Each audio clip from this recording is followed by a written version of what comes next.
Welcome to Central News for Tuesday 21st of February. I'm Kasia Gillings. In today's news, Bay of Plenty District Health Board CEO Phil Camish has spoken out against claims from the Nurses New Zealand organisation, who warned job cuts may be coming for nurses in the Bay of Plenty as the DHB is undertaking a review of its nursing department. Phil says he is reinforcing the DHB's weekend statement that no redundancies are planned for nursing in the region. However, not everyone is convinced. In one online post, a local woman wrote, "I work as a nurse and New Zealand Nurses Organisation says we can't get a pay rise as the DHB is $12 million in debt, but the DHB are denying this. Why would the Nurses Organisation give us false information?" Unusual weather trends and plenty of rain have seen the Waikato and Bay of Plenty waiting for the predicted long hot summer to arrive, but there is a reason.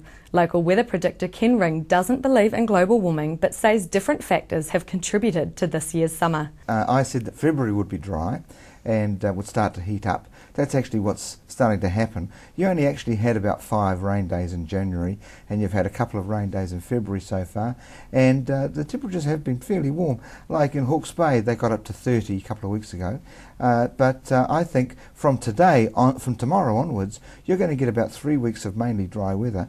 There is going to be some rain, but it's going to be, by mid-March, people are going to be talking about drought around here, and so I think it's to come. I think the end of this week there's going to be a bit of warmer weather.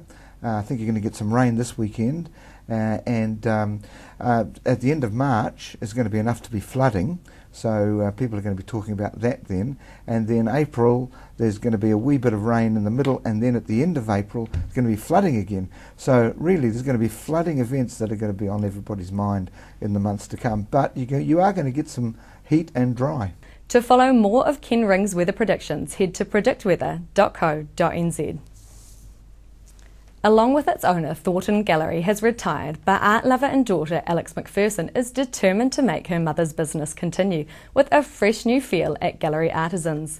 Alex says quality is a requirement of the works exhibited in the gallery, along with integrity, as she believes art enhances life and is an expression of being. Gallery Artisans on Hamilton's Victoria Street stocks an extensive range of established and emerging New Zealand artists and has an on-site framing workshop made by New Zealand Guild qualified professional framer Steve Oldfield. A local kindergarten is ecstatic with their new playground designed by the Central North Island Kindergarten Association. Playground designer and environment planning education senior executive Barbara Lingard says the new playground will have a number of benefits for children at Matamata's Mill Crescent Kindergarten. I look at the space that we've got available and try and put as much in the space as we can for children, considering the safety of the children and considering as much natural materials as we can, so that you'll notice that there's quite a bit of planting that we've put in. I always put swings in because I think swings are so important for all sorts of development for the children. But it's a matter of linking and flowing, making sure that different play areas are situated so that children are safe in those areas, but then there's a natural flow to the next play areas. So for example, you've got the sand pit, and then right next to that there's a discovery space, and we've linked things like the bridge, and then that links to the movable equipment area.